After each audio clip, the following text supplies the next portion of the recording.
Muy buenas, queridos suscriptores y también los que se incorporan ahora a esta transmisión de YouTube. Continuamos hoy con los 32 capítulos que hicimos el año 2024, tocando un tema, este 2025, un tema difícil, el tema de la felicidad. Si le preguntáramos a los 8.000 millones de habitantes del planeta Tierra, ¿qué es la felicidad? Tendríamos respuestas absolutamente diferentes. Para unos sería el logro de algo, una meta. Para otros sería el hacer lo que quiero, o sea, están pidiendo libertad con esa manera de expresarlo. Y otros quizás dirían que se trata de el bienestar, la tranquilidad, el bien pasar, la vida tranquila. En fin, son demasiadas las definiciones. En mi computador tengo registradas las definiciones de un sinnúmero de filósofos antes de ponerme a hablar de este tema. Por supuesto, hay que prepararse, a ver qué dicen, qué han dicho en el pasado otros, ¿no es cierto? Bueno, una constante que recabé al hacer esta investigación es que casi todos, no todos, pero casi todos, ponen el énfasis en la búsqueda y el logro, la práctica de virtudes. Virtudes. Entonces, si uno practica esas virtudes, alcanza la felicidad. Ahora, esas virtudes están atribuidas indirectamente a una divinidad, ¿no es cierto? Por eso el concepto de felicidad está muy asociado a la vida mística, a la vida espiritual, etcétera, etcétera. No necesariamente es así. Por otro lado, los que hablan de una felicidad relacionada con el placer, esa es otra historia. Entonces, ¿qué es el placer? Lo contrario al dolor. Y ahí surge un tema difícil, porque se confunde habitualmente el dolor con el sufrimiento. El dolor es lo que ocurre a lo largo de toda la vida. La vida no es posible sin dolor y sin placer. Son los dos polos. El sufrimiento, en cambio, es muy diferente al dolor. El dolor tiene un momento de duelo, igual que las heridas. Me duele, me hago un tajo, me duele la herida hasta que cicatriza. Si la herida queda abierta, puede que supure o puede que se infecte. Ese es el sufrimiento, la herida abierta. Entonces, ¿cómo definimos sufrimiento? Como dolor más apego a ese dolor. Es decir, cuando quedo atrapado en ese dolor y por lo tanto sufro por algo que ocurrió en el pasado, lo sigo sufriendo en el presente. Es decir, he arrastrado a lo largo de toda la vida un dolor que se ha convertido en un sufrimiento.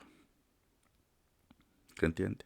Bueno, esa es la primera distinción, porque todos los dolores tienen un tiempo y un duelo a superar, y se superan, porque el aparato inmunológico del ser humano, el biológico y el psicológico, se encargan de autosanarnos. Tenemos esa capacidad. En cambio, si nos quedamos pegados a un dolor, estaremos sufriendo. Y cuando aparece la más pequeña señal de que ese dolor que sufrimos en el pasado va a repetirse, entramos en estado de alerta. Es decir, se dispara el cortisol en nuestro organismo y la adrenalina y nos pone en estado de alerta. Y suponemos un peligro inminente. Muchas veces, la mayor parte de las veces, no somos conscientes de que estamos en estado de alerta, pero lo estamos. Lo estamos porque estamos suponiendo cosas. Estoy suponiendo que me van a abandonar, estoy suponiendo que no me quieren, estoy suponiendo que no me reconocen, estoy suponiendo que, etcétera, etcétera, etcétera, etcétera. A veces es verdad, entonces ya no se llama suposición, se llama comprobación. La suposición siempre ocurre antes que los hechos y sin pruebas objetivas. Por lo tanto, es básico encontrar razones concretas para suponer algo y no entrar en el estado de pánico o de estrés. Bueno, ese apego al dolor, llamado sufrimiento, se manifiesta fundamentalmente a través de, o es más bien, la emoción del miedo, una emoción anticipatoria que nos dice hay peligro, hay peligro, hay peligro, ¿no? Ahora, hay defensores del miedo, dicen, no, el miedo es lo que nos ayuda a prevenir situaciones, a adelantarnos a los hechos y buscar soluciones. Y me estimula, me desafía a buscar esas soluciones. Por lo tanto, el miedo es parte del progreso de la humanidad. Esa afirmación es verdadera siempre y cuando se refiera a cosas concretas. Por ejemplo, supongo que va a llover. Conclusión, salgo con paraguas. Supongo que este año las lluvias serán intensas. Supongo entonces que mi cosecha en el campo se verá perjudicada, etc. En ese sentido, ayuda a prevenir. Pero cuando yo supongo en las relaciones humanas, supongo que esa persona no me quiere, o me critica, o me ve mal, o que me va a hacer daño, ahí el miedo se transforma en uno de los enemigos más terribles de la especie humana. Cuando yo tengo miedo que me invadan, entonces armo ejércitos y misiles. No vaya a ser que me invadan.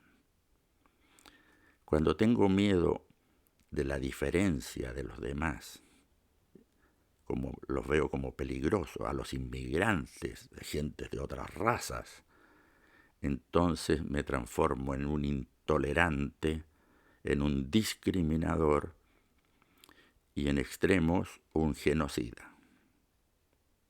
¿Se dan cuenta? Es el miedo es el móvil más potente y negativo que puede tener la humanidad. Tanto es así que me impresionó ir descubriendo esto a lo largo de mis ya 78 creo que son, que escribí un libro que se llama La enfermedad del miedo.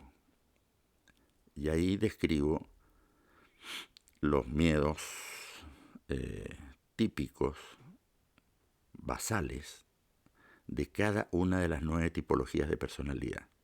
Cada uno de nosotros pertenece a una tipología de personalidad, una de las 9. Y cada tipología tiene un miedo específico. Y ese miedo es el que desencadena la formación del yo, del ego, que convive con el yo a lo largo de la vida y que nos condiciona en nuestras creencias.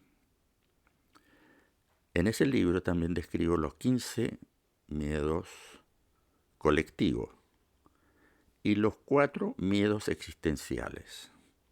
Esos 4 son el miedo a la muerte, el miedo a la enfermedad, el miedo a la incertidumbre, que es terrible en el ser humano, porque es el que nos lleva a creencias religiosas, a imaginar un futuro, etcétera, etcétera. Y el cuarto miedo existencial es el miedo a ser uno mismo. Es uno de los peores. Es el miedo que está condicionado por el qué dirán, por el pertenecer, el ser aceptado en el grupo social, en la sociedad, en la familia, etc. Entonces yo no me atrevo a ser yo mismo. Busco un atajo para mostrar una imagen agradable a los demás que sea aceptada. ¿Por qué? Simplemente porque necesito ser querido. Normal y comprensible. ¿Ok? Entonces el miedo a ser uno mismo requiere mucha valentía. Es un camino más solitario, porque uno va a tener más críticas del resto de la humanidad. Y porque también es difícil enfrentarlo consigo mismo. Enfrentar la duda si esta forma de ser es la mejor o no. Y entonces ahí entro en dudas conmigo mismo. Bueno, dejando de lado, o por el momento de lado, el tema del miedo, que lo abordaremos en otros capítulos en exclusiva, o sea, solamente hablaremos de ese tema, porque es gravísimo. Hoy estamos con el tema de la felicidad.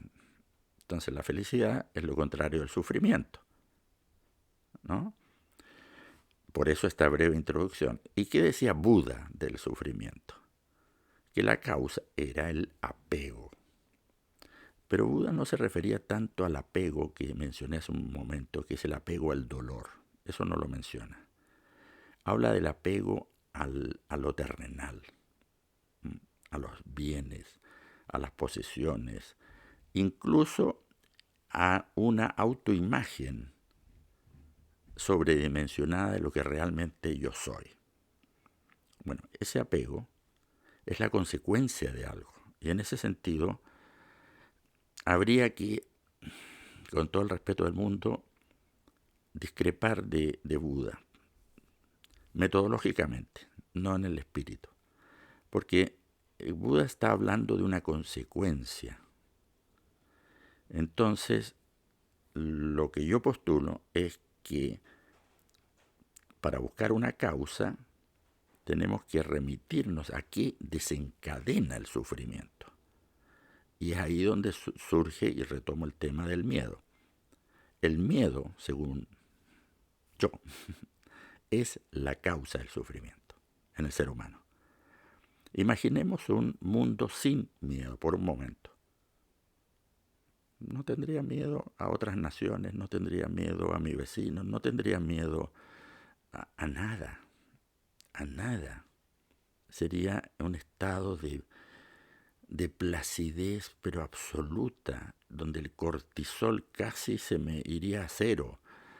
No viviría estresado. ¿Por qué? Porque no habría una amenaza latente. Hoy día, la amenaza latente aún está más fuerte que en otras épocas.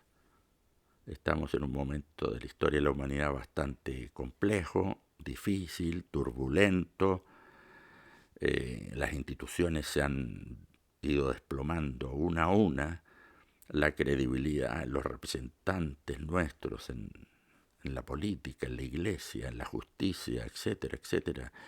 Los referentes son los influencers. ¿Se dan cuenta cómo estamos? O sea, realmente estamos pasando un periodo difícil, bisagra. Y de ese periodo deberíamos salir fortalecidos como especie, porque si no nos vamos a la extinción segura. Y no estoy teniendo una visión distópica versus la utópica. Y relacionado con la felicidad, podríamos diferenciarnos los humanos entre pesimistas y optimistas.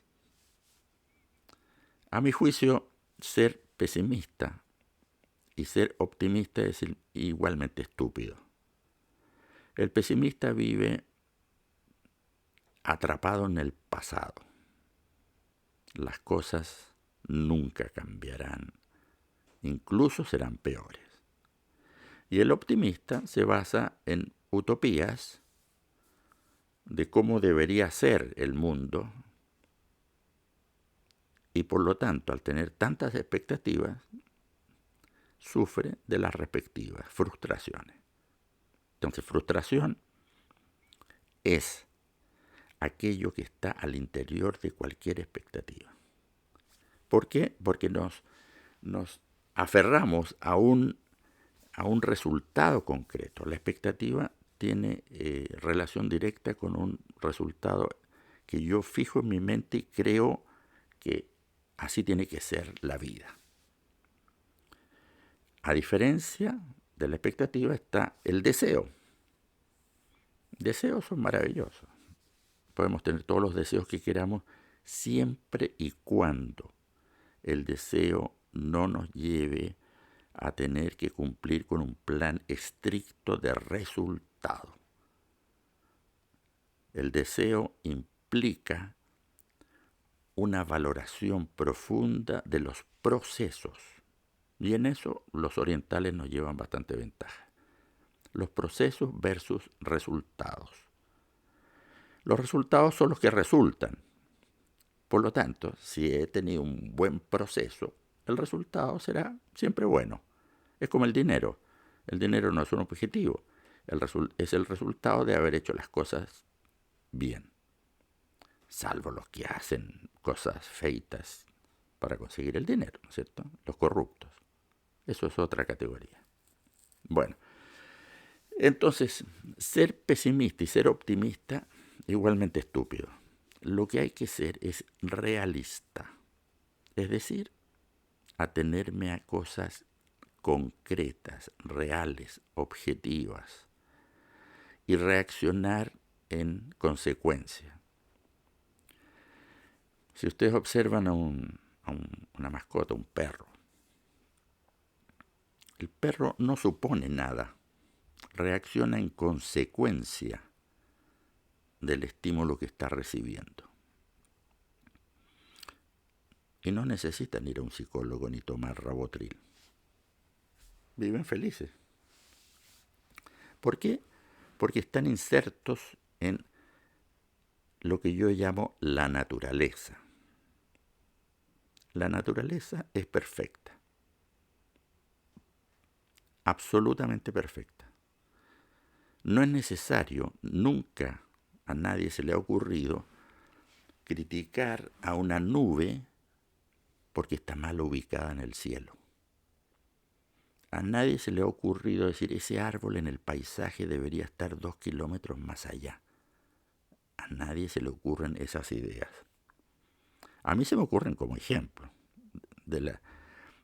para demostrar la estupidez de creer que podemos intervenir en la naturaleza críticamente. Podemos utilizar sus recursos, que es otro asunto, y aprovechar de sus beneficios, también es válido. Pero cuando estamos en la naturaleza, no existe la crítica. Cuando estamos en la naturaleza, somos 100% felices. ¿Y por qué se produce esto? Porque frente a todas las demás manifestaciones que hay en el planeta, podemos decir que son todas artificiales. Todas nuestras casas, autos, cohetes, tecnología, todo es artificial. Incluso las catedrales más espirituales son artificiales, ¿no? Entonces, lo artificial uno puede intervenir críticamente, naturalmente, y es una tendencia casi inevitable a encontrarle el pero a las cosas, la imperfección, lo que falta o lo que sobra. El asunto es que nos atrevemos a intervenir críticamente. ¿Por qué? Porque estamos intentando algo absurdo, pero que nos invade a todos los humanos del planeta. Estamos intentando hacer match. O también se llama síndrome de confirmación. Es decir, yo quiero confirmar algo y cuando lo confirmo me siento feliz, tranquilo, sin peligro. ¿Se dan cuenta? Entonces, el sesgo de confirmación o match es entre lo que yo creo y la realidad externa. Es decir, si yo creo algo y la realidad externa no varía y otra persona cree otra cosa frente a esa misma realidad, a esa persona le hará match y a mí también, pero son match distintos. Y de ahí la diferencia y la diversidad de opiniones, juicios, comentarios, etcétera, que tenemos del mundo, de la realidad. En definitiva, la realidad no existe. Solo existen interpretaciones de la supuesta realidad, de lo externo a nosotros. Con la naturaleza no buscamos match, no lo buscamos porque se da naturalmente. ¿Por qué? Porque nosotros también somos naturaleza, aunque a algunos les cueste aceptarlo. Es decir, los humanos intentamos salirnos de la naturaleza, que es lo que yo llamo la expulsión del paraíso, al que hace referencia la Biblia. Intentamos separarnos con una actitud soberbia, de que somos los elegidos por Dios para honrar su nombre. Entonces nos autodefinimos como a medio camino entre el mundo animal y el mundo espiritual, representado por Dios. Entonces ahí nosotros nos apropiamos de la naturaleza como si fuera un otro, y somos nosotros. Tenemos la depredación, nos parece natural, porque estamos con la creencia de que esa depredación nos lleva al progreso o a la civilización, incluso a Dios. Entonces esa soberbia humana hace que estemos con el planeta como está, hecho un desastre, claramente, hecho un desastre. Y las explicaciones para el desastre son, comillas, razonables. Y entonces queda todo justificado. Fíjense que cuando una vez vi a un conferencista que estaba hablando de la naturaleza y decía, la naturaleza, y hacía así con las manos, la naturaleza, e indicaba hacia allá. Y a mí me llamó la atención esa gesticulación, porque era como si él no fuera parte de la naturaleza. Entonces me imaginé si hubiera un perro dando una conferencia, ¿cómo se referiría a este mismo tema? Diría, la naturaleza, haría este gesto, la naturaleza es fantástica, o la naturaleza es ¿no? Se incluiría en el concepto de naturaleza. Nosotros estamos fuera de la naturaleza, estamos fuera del Edén, y andamos viviendo en un mundo 100% artificial.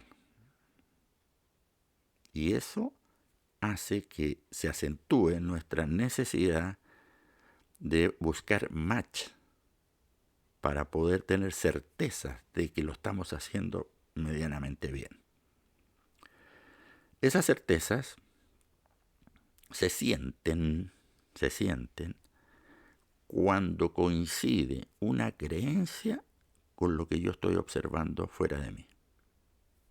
En ese momento hay un match. Y ese match no necesariamente es bueno éticamente. No necesariamente. Puede ser horrible. Pero el match no es ético, sino que es un mecanismo, un fenómeno que hace que haya una concordancia entre lo que creo y el mundo externo. Probablemente Hitler sentía que había una lógica en todo lo que estaba haciendo y se sentía feliz de hacerlo.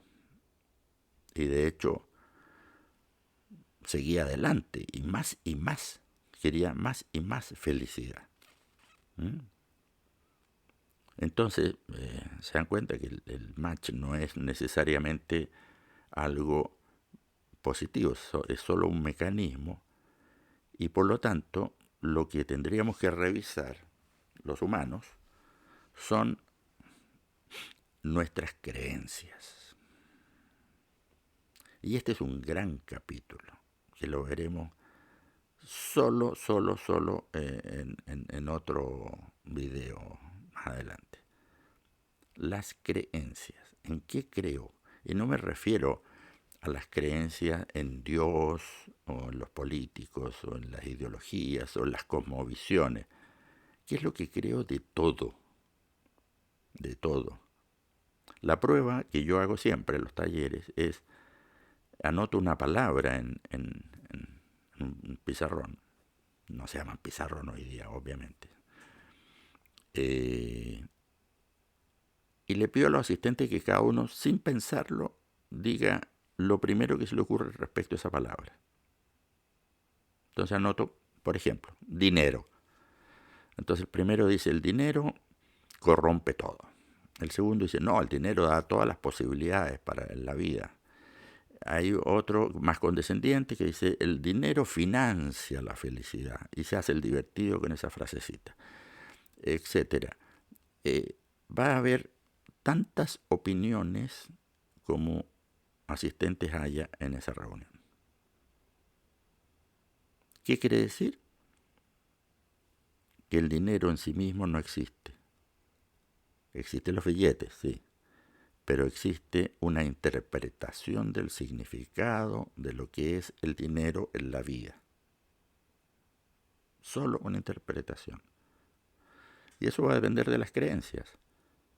Si a mí me enseñaron que de pequeño que el dinero es maravilloso, yo voy a copiar ese modelo educacional y voy a querer tener muchas cosas y voy a querer ganar dinero y ser exitoso para tener dinero. Y no solo dinero, a veces tener prestigio o estatus. Pero el tema es tener. Y aquí es importante detenerse un segundo porque un alto porcentaje de la humanidad quiere tener y un pequeñito porcentaje quiere ser. Hay una diferencia notable, ¿no? Es como estar feliz y ser feliz. Yo puedo estar feliz por un momento porque logré una meta, un reconocimiento, un aplauso o un logro interno personal, pero no necesariamente voy a ser feliz. Ser feliz, y desde mi perspectiva, y puedo estar equivocado, yo lo asociaría más con la palabra plenitud. Plenitud es estar pleno, lleno, es lo mismo, estar lleno. Es decir, hay una disminución drástica de necesidades. ¿Por qué? Porque ya estoy lleno. ya no tengo más hambre, ya me llené. ¿Ya? ¿Y de qué se puede llenar un ser humano? Fundamentalmente, de sí mismo. De sí mismo. ¿Se dan cuenta? Entonces aquí es donde entra el tema de la autoestima. Si yo tengo una autoestima baja, ¿de qué me voy a llenar? Tengo que buscar afuera, porque desde dentro no hay material, ¿no es cierto? Entonces la autoestima baja es un enemigo notable de la felicidad. La autoestima baja, que yo la he tipificado en 3 grandes bloques, aquellas personas que sienten que no valen, otras que dicen no merezco lo bueno, el amor, etcétera, etcétera. No merezco.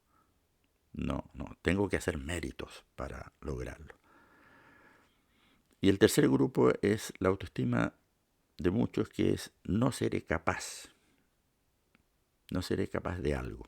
Por lo tanto, me inhibo, me repliego, me pongo en segunda fila y ojalá me camufle entre medio de la multitud para que no noten que no soy capaz de hacer algo. Entonces, en la primera, el no valgo, la persona siente que como ser humano no vale y que tiene que hacer un gran esfuerzo para ser alguien bueno, alguien valioso, alguien digno de reconocimiento. Entonces esas personas dicen, bueno, el camino más seguro para obtener ese valor que no tengo es el deber ser. Si me guío por el deber ser, es lo que hacen todos, no fallo, no estoy sujeto a crítica, por lo tanto, quiere decir que estoy valiendo. Bueno, los que saben algo de eneagrama se dan cuenta de que prácticamente en todo lo que yo hablo está implícito el eneagrama. De hecho, en el siguiente capítulo veremos cómo es la felicidad para cada uno de los 9 eneatipos de personalidad. La felicidad para un eneatipo 2 no es la misma que para un eneatipo 4 o para un eneatipo 8. Cada eneatipo tiene una felicidad particular, específica. Y cuando se produce un match entre las creencias que tiene de sí mismo ese eneatipo con la realidad, en ese momento la persona siente felicidad. Y yo me atrevo a decir que es la máxima felicidad que puede tener un ser humano. La máxima. Porque nace desde su propia identidad. No es un factor externo como el tener éxito, el tener dinero, el tener un bienestar, etc. Esos son factores que ayudan a ser más feliz, pero no son la esencia de la felicidad. Tampoco llevan al sufrimiento, porque la autoestima está buena. ¿Se entiende? Es una ecuación compleja. Entonces, hay 2 ámbitos, por lo menos en lo que yo me he separado conmigo mismo, 2 ámbitos para trabajar la autoestima. No para trabajar, sino para saber cuándo esa autoestima es sana. Es cuando ya no necesito hablar de autoestima. Es como la democracia. Cuando hay democracia no es necesario hablar de democracia. Cuando falta, todo el mundo habla de la democracia. La autoestima sana implica que yo no me siento ni menos ni más que los demás. Es decir, eliminando la comparación con los demás, yo puedo sanar mi autoestima. Porque yo soy único, es irrepetible, y sea bueno o malo, da lo mismo, pero soy único. Y por lo tanto, no me vengan a mí a meter en el mismo saco que otros. Cada uno es cada uno. Bueno, entonces, en este camino del descubrir cuál es ese match en cada uno de los eneatipos,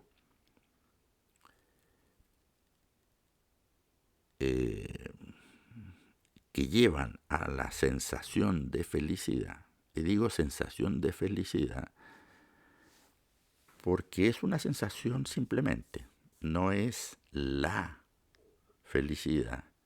Porque como dije antes, la gran felicidad es la ausencia total de miedo. Tanto es así que cuando me pidieron que hiciera una definición de lo que es la iluminación, usé este mismo argumento. Iluminarse es haber llegado a la eliminación total de los miedos. Al no tener miedos, estoy a su vez conectado con todos y con todo. Ya no hay motivo para temer nada. Es decir, es un estado superior de conciencia. Y otros dirán de espiritualidad. Yo más bien prefiero usar un estado elevado de la condición humana, porque mientras seamos ese mix entre espíritu y biología, somos condición humana. No somos espíritu ni somos cuerpo, somos condición humana. Es decir, un organismo biológico que toma conciencia de que está a caballo entre dos dimensiones, la de la materia y de la no materia, la de la dualidad y de la unicidad. Y en esa condición navegamos intentando aprender, simplemente. Y por lo tanto cada experiencia es válida en sí misma. Entonces, el próximo encuentro vamos a hablar de qué hace feliz a cada uno de los 9 eneatipos. Como adelante les digo que mi eneatipo, el que yo soy o estoy siendo, tiene 2 palabras claves: el entusiasmo y el compartir. Fíjense que yo en el libro, que hice el 2014, al final hay una tabla donde habla de la expectativa de cada eneatipo y la estrategia para lograr esa expectativa. Es el modelo ECO. Bueno,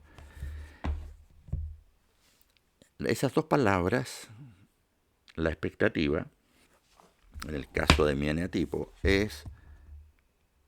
la expectativa es compartir. De hecho, en este momento estoy haciendo eso, compartiendo con usted todo lo que a mí me apasiona. Compartir. Por lo tanto, yo en este momento soy muy feliz. De verdad. Estoy logrando compartir algo que a mí me apasiona, me entusiasma y tengo ganas de que todo el mundo lo sepa. ¿Ok? Bien. La otra palabra es estimulado. El entusiasmo. A mí me es casi imposible pensar que la vida se puede vivir sin entusiasmo, que es lo que otros llaman pasión. ser apasionado. Entonces yo soy apasionado en todo lo que hago, todo. Y como soy curioso a su vez, me apasiono fácilmente con todo. Y lo que busco es,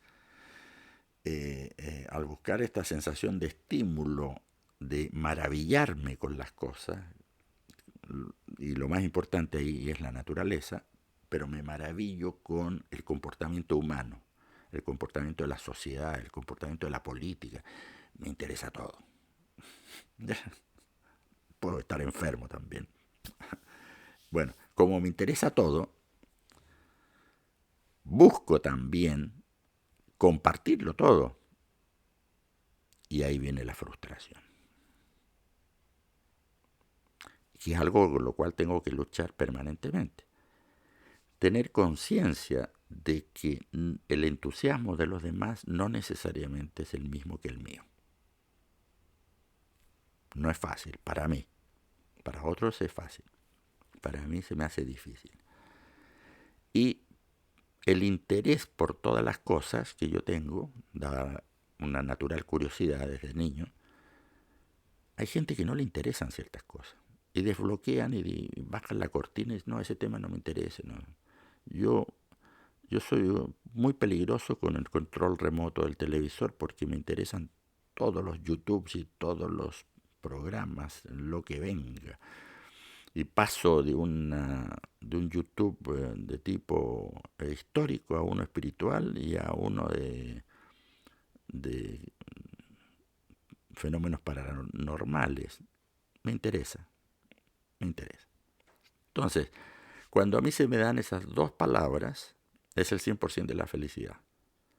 Cuando todo aquello que me entusiasma, lo puedo compartir con otros. Esa es la felicidad. Esa felicidad se puede dar en diferentes contextos socioeconómicos, culturales, de tener los interlocutores, porque a veces uno no tiene interlocutores válidos para el entusiasmo que yo tengo. Entonces digo, ay, pero ¿por qué esta gente es tan desinteresada en estos temas? Me digo yo, que parecen muertos, parece que estuvieran desconectados de todas las maravillas que hay en el mundo.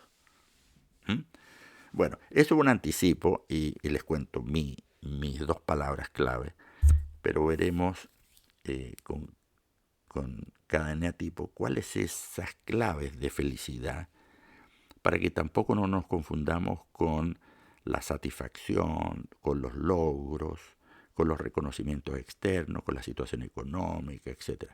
Todo eso ayuda. De hecho, la gente dice salud, dinero y amor, como diciendo, esos son los tres elementos que hay que tener asegurados, ¿no? Y sí, es cierto, pero desde la perspectiva de cada eneatipo. Queridos, los dejo por ahora. Me voy a ir a preparar un café, que es lo que más me entusiasma en este momento.